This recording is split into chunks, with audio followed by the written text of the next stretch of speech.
right, everyone. Welcome to Brandon at Random Reviews. I am your host, Brandon Griffes. Thank you for stopping by. I do appreciate it.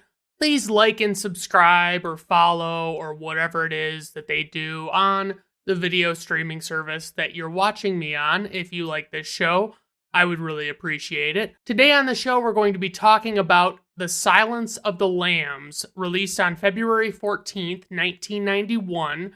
Directed by Jonathan Demme. He also directed Philadelphia with Tom Hanks and Denzel Washington. That's a pretty heavy movie. It's not one that you're probably going to want to watch a bunch of times, but it's pretty gripping. It's some important stuff going on in it, and I would say it's worth a watch at least once. So for the writers, this movie was based on the novel of the same name by Thomas Harris. It's actually the third book in a series of 4.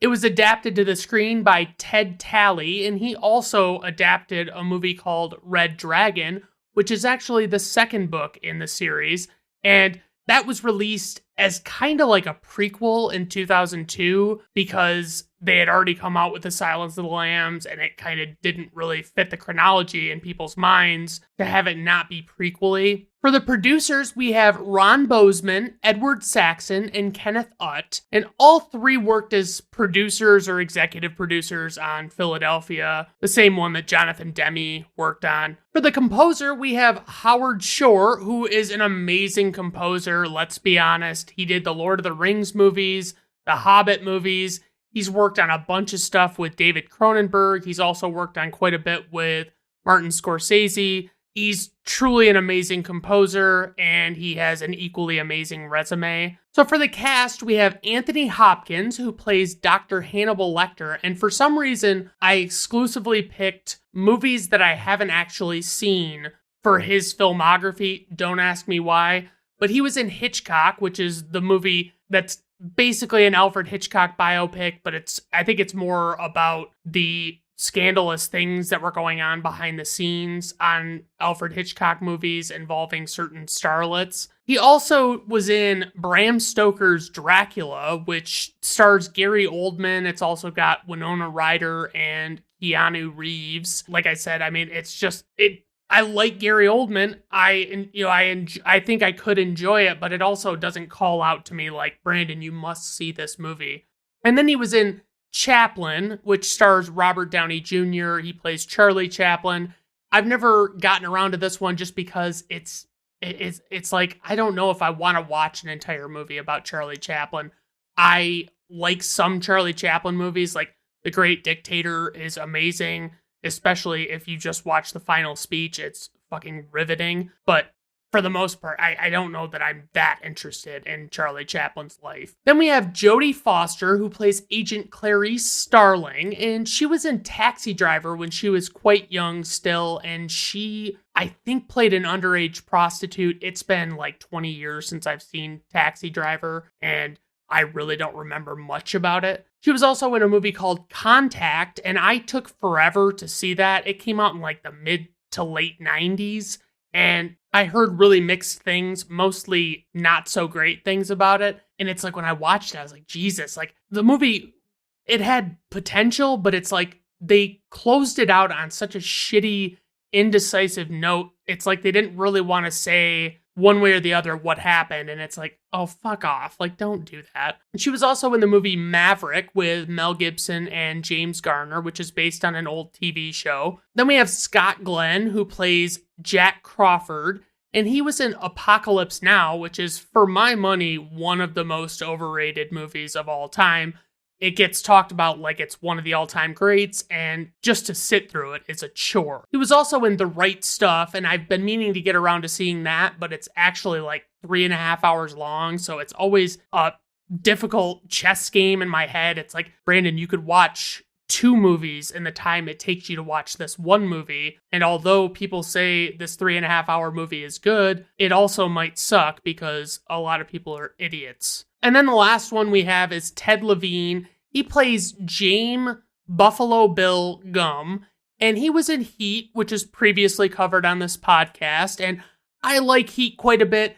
I think that it has a few shortcomings for my money. I mean, I understand a lot of people think it's like one of the greatest crime thrillers of all time, but I have my points of contention. There are some slow spots here and there, but I still really enjoy it. And he was also in the movie The Fast and the Furious. This is the first one from 2001, and I actually really like that first Fast and Furious movie. It's pretty fucking solid. It's a little over the top and cheesy, of course, but I find it enjoyable. I think it's a good watch, and it's just fun. So for casting notes, early in pre-production, Gene Hackman was intended to direct and star as Jack Crawford, with him and the studio intending to split the cost of acquiring the rights to the story. Dino De Laurentiis originally owned the rights as a result of producing the movie Manhunter in 1986, which is an adaptation of Red Dragon, which I mentioned earlier. Dino De Laurentiis also has a famous chef daughter who has several of her own cooking shows on TV. Sources are telling me by way of an imaginary earpiece that Giada De Laurentiis is very hot. Yes, okay.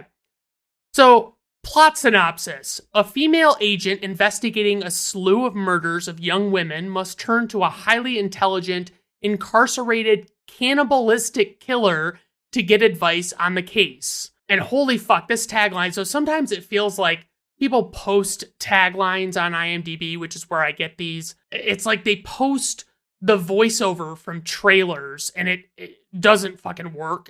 To call it a tagline is ridiculous. But this is what it says. Dr. Hannibal Lecter. Brilliant. Cunning. Psychotic. In his mind lies a clue to a ruthless killer. Clarice Starling.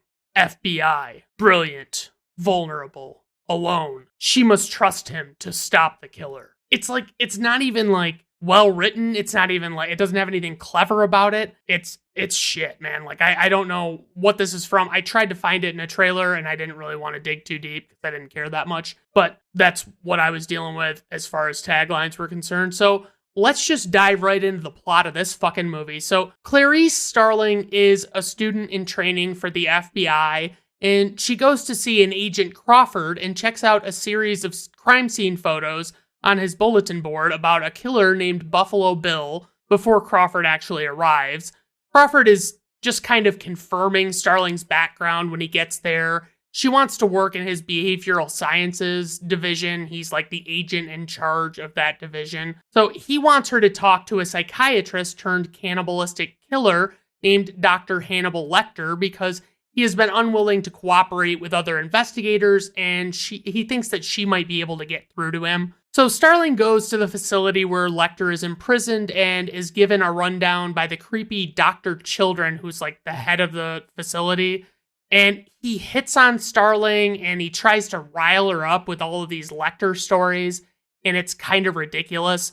So the movie is really fucking excellent about building suspense throughout the story, especially in these moments leading up to seeing Dr. Lecter for the first time. The inmates in the cells leading up to Lecter say inappropriate things to Starling, including such eloquent things as, "I can smell your cunt."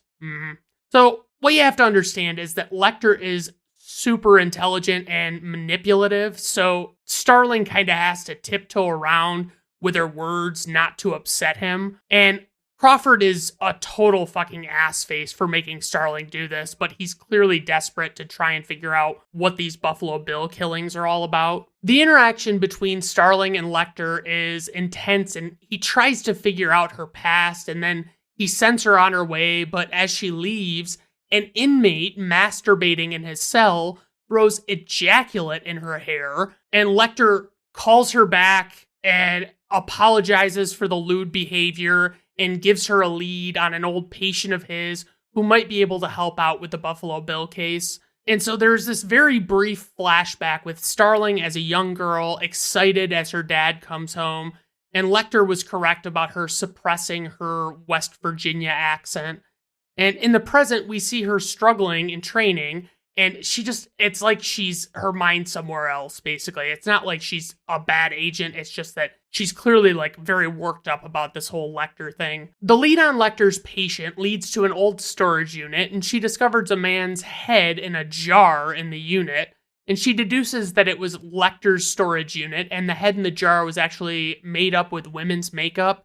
When she sees Lecter again, it's clear that he wants her to bring him the Buffalo Bill case file. And he also makes it clear that he wants to be relocated to a new facility where his cell might have a view, basically. The scenes with the actual investigation are occasionally interspersed with scenes of who we assume to be Buffalo Bill and him carrying out his crimes. The featured victim is listening to Tom Petty's American Girl in her car. Nice choice. I'm a big fan. Before being tricked by Bill into the back of his van where he incapacitates her and then abducts her. All of the victims are younger, plus-sized women, though it's not totally clear what motivates Bill at this point.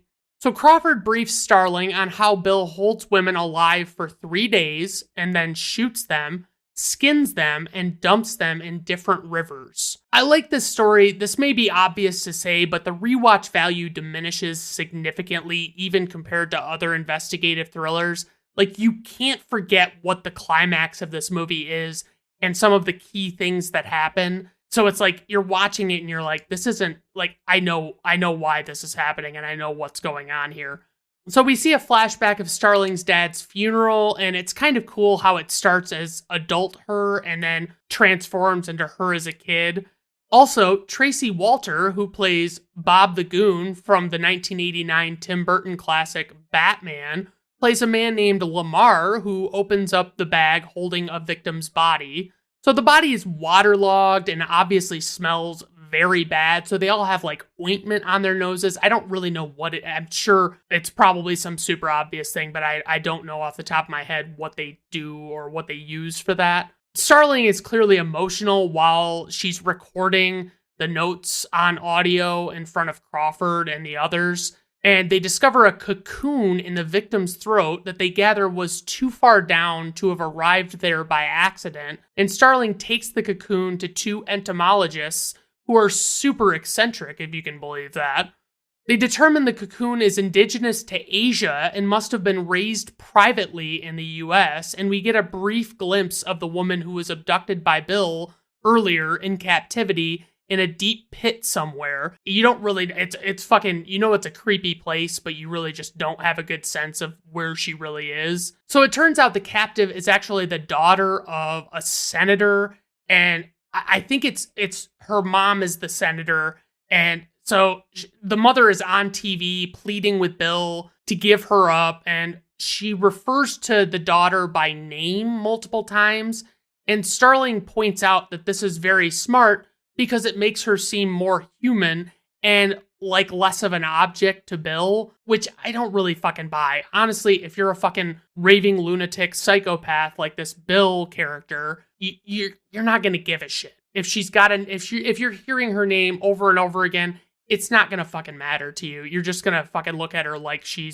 is what you originally looked at her as. Starling goes to see Lecter again and promises a relocation to a nice facility where he'll be able to occasionally go outside while supervised if he cooperates and assists with the investigation of Buffalo Bill. So she has to reveal things about her personal life and the case to get Lecter to share his insights, which is a dangerous game to play, of course. I mean, everybody's telling her, don't let Lecter get into your head. Don't let him know any more about you than he needs to know. So we see Buffalo Bill with the captive woman, and it's this super quotable moment where he says, "It puts the lotion on its skin or else it gets the hose again." And essentially, like, you find out that it's like what he's doing is it's like he picks bigger girls and he has them moisturize and gives them very little to eat to loosen up their skin to make it easier to remove.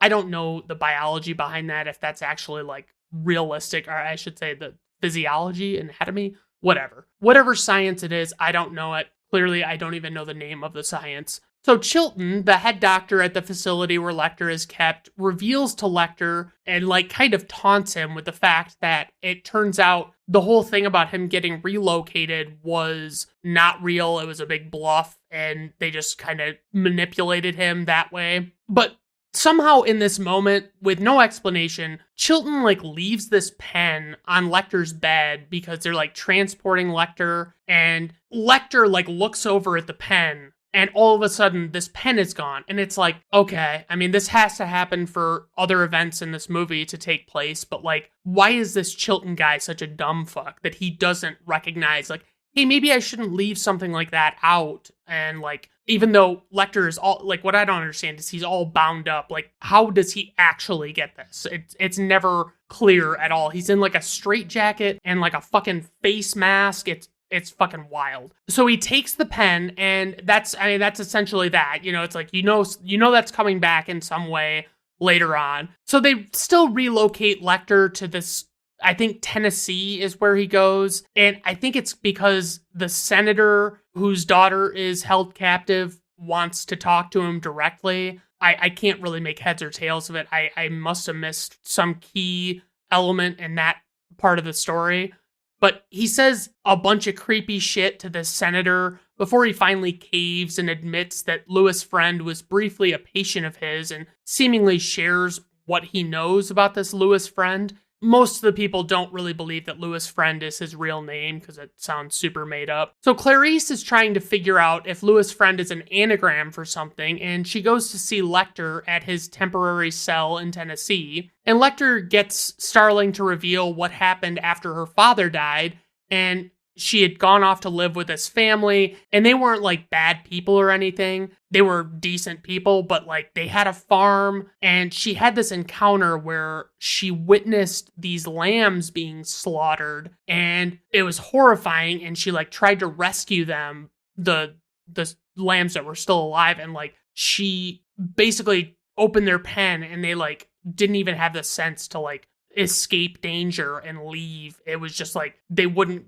go with her willingly, and so she tried to carry them, all this stuff. It's like clearly this very traumatic experience, and it impacted her really heavily. So honestly though, fuck the Oscars, but Jesus bloody fuck, holy Christ, Hopkins and Foster are fucking phenomenal in this movie, and they actually did win. This movie swept the Oscars. I mean, there's a lot of great performances in it, not only ones that won awards, but like just a lot of amazing shit going on here. So after Starling's story completes, Chilton comes with his men to remove Starling before Lecter can tell her Buffalo Bill's real name. The guy who plays the general in Austin Powers plays one of the two officers who have to bring Lecter food, and it's clear that Lecter will be using Chilton's pen to break out of his handcuffs, and he takes the two men down and kills them while their guards are down. Sorry. So Lecter uses a nightstick to kill at least one of them, and it was noted earlier that he doesn't see much of an elevation in pulse while killing because he's fucking nuts. Downstairs, the other officers see unexpected activity with the elevator and assume Lecter is on the lam. Yeah, that's right. Right there. So close together, I'm not even spacing them out, guys. I do it all for you. So we see how he left his cell, and it seems like a bit much to accomplish all that he does in the time he has. You know, it just seems like, why are you going to all this trouble? Don't you want to just get the fuck out of there? So this sequence with Lecter's escape is super well executed and memorable. One officer realizes that one of the two original officers is breathing, so they rush to get him into an ambulance. But in that process, they notice blood dripping from above the elevator, and they assume that it's Lecter up there, and they don't know if he's alive or dead. The body on the elevator roof is lifeless, but is close to a gun, so they shoot the body in the leg, and it doesn't move, but they're still super cautious, because Lecter is the kind of guy that it's like, you wouldn't put it past him to not flinch after being shot, you know, that level of crazy. So just as they think they've confirmed Lecter's death, it's revealed that Lecter actually disguised himself as the surviving guard from the initial breakout, and the body on the elevator was actually that guard. And so Lecter escapes from the ambulance, and Starling reckons that he won't come after her because it would be rude, she says. That's how he would look at it. Apparently, she's right about this. It's a little crazy, but that's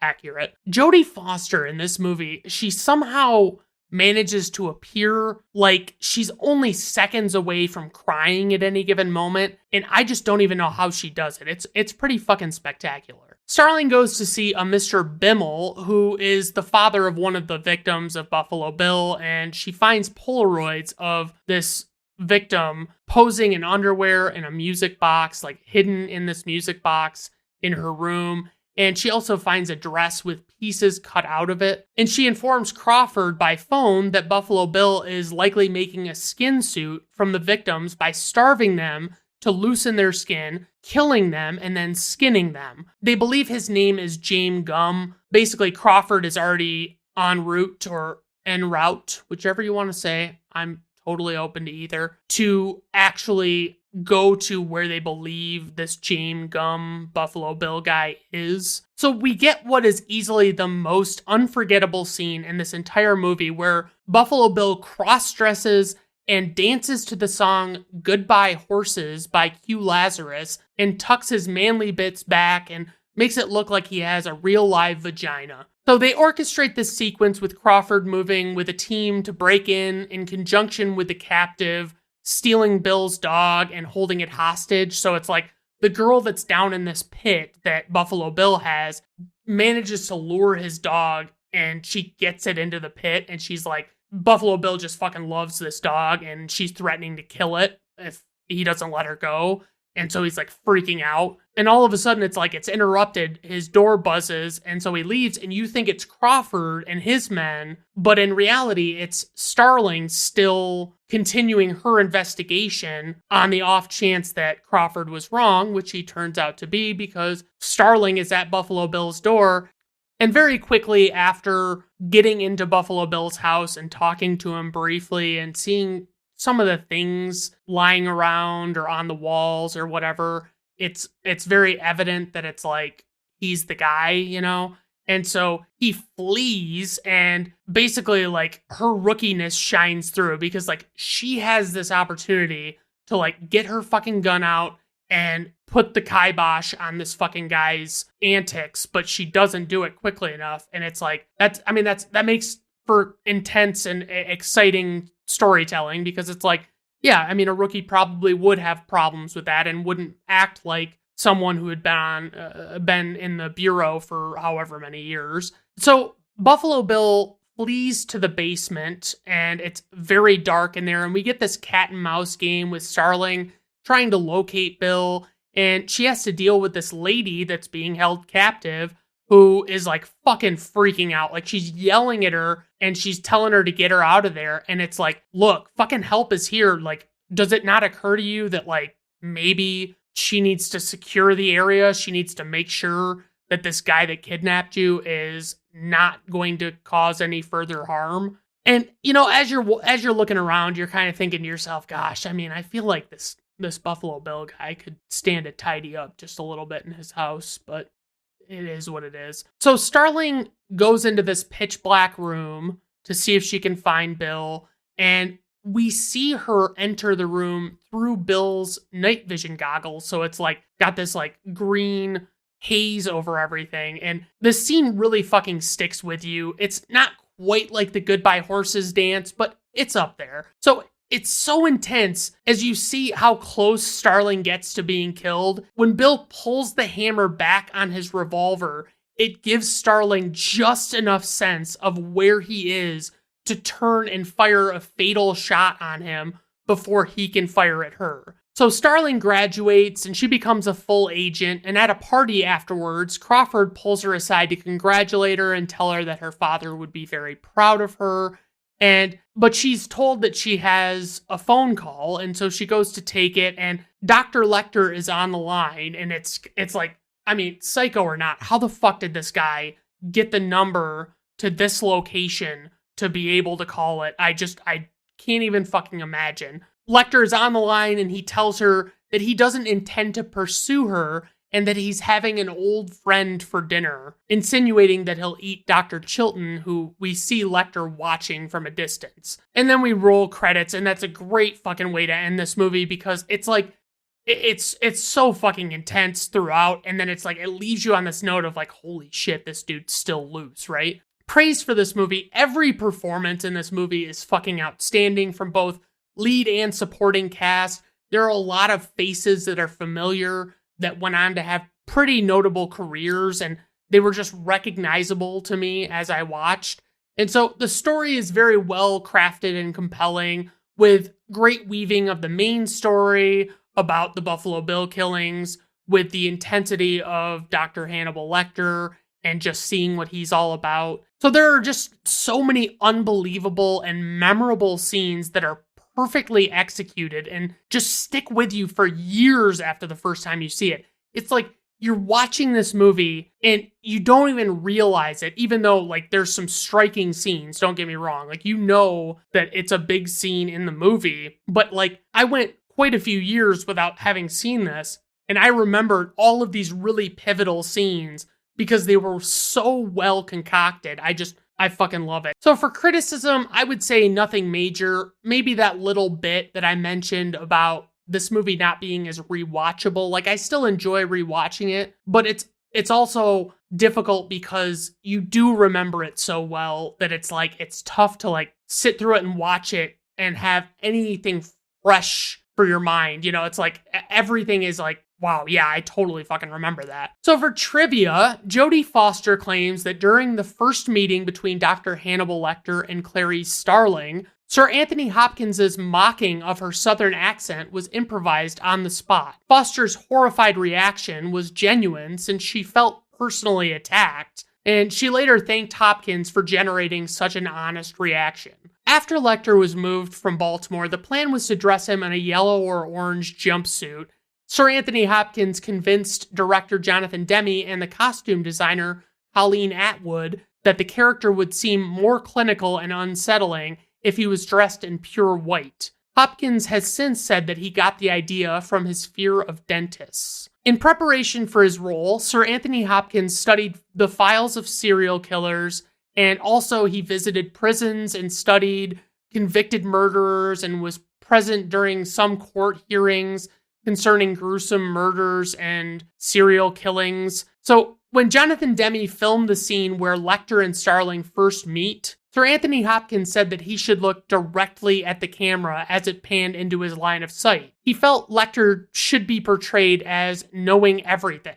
So one of the inspirations from whom Sir Anthony Hopkins borrowed for his interpretation of Dr. Hannibal Lecter was a friend of his in London who rarely blinked when speaking, which unnerved everyone around him, which that makes sense. I mean, what the fuck, dude? During location scouting for the house in which serial killer James Gumb was living, Ted Levine, who plays James Gumb, was amazed to discover that the house being considered was not only in the town where he grew up, but it was literally next door to the house of his high school girlfriend.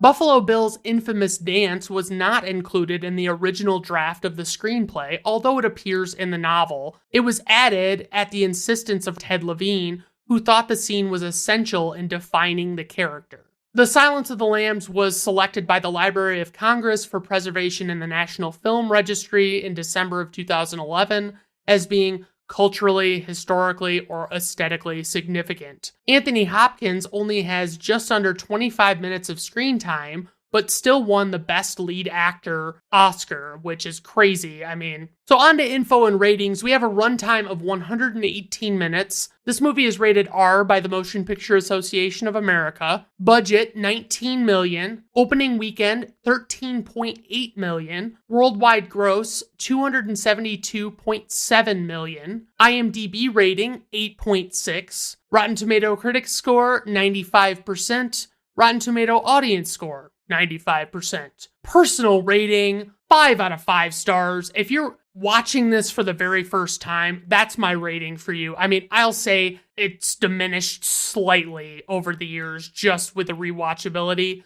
but fundamentally, it is still a great film, and it is still very well put together, and all of the performances are great. Can't get enough of it. All right, guys. Well, that's our episode for today. I hope you enjoyed it. If you did, like I said, like and subscribe or follow or whatever. And, you know, I guess that's all I got. So have a good rest of your day. Bye now.